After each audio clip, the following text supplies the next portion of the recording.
একেবারে ধরে একটা ঘুষি দেব। আবু বলো নাক ফাটিয়ে দেব। তোমার আমি কান ফাটিয়ে দেব। কান ফাটি দেব। আবু বলো দাঁত ভেঙে দেব।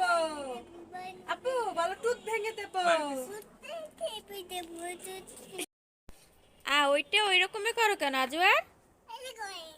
কেন হাটে? আমাকে দিবা এটা?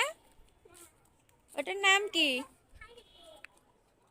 এই লিমা ওটার নাম কি? আইনা রাখতে গেল আসামি আজাদ। নাম মনে চল আমাকে দাও, আমি নিয়ে যাই বাসায়।